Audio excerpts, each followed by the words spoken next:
My interest in explaining this mystical science of the pineal gland is really thinking of the pineal gland as the brain's radio receiver. And it can only be activated through a certain process.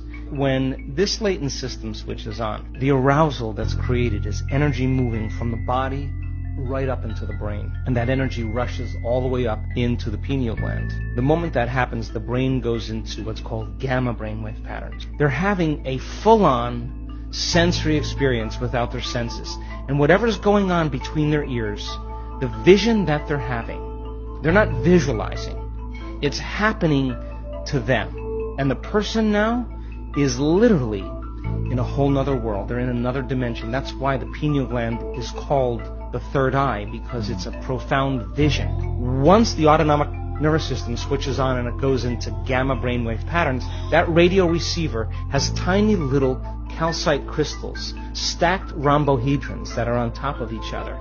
And those crystals begin to shimmer. They begin to oscillate. And now the radio receiver is activated. And when the brain latches on to a frequency, the pineal gland acts as a transducer.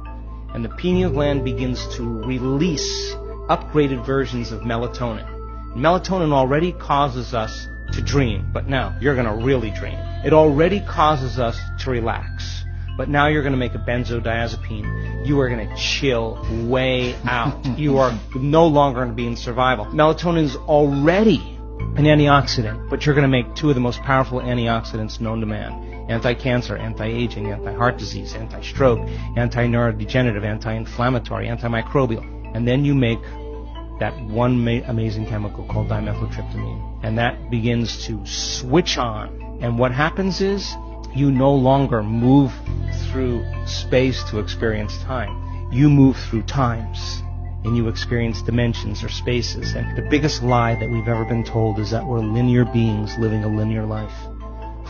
We are dimensional beings living a dimensional life. And when the doors of dimension open to you, and you get a glimpse of how big this really is, you are going to care less about politics.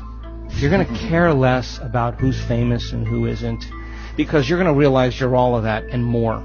We have people that have switched this system, this latent system on, and they have a greater understanding of who they really are.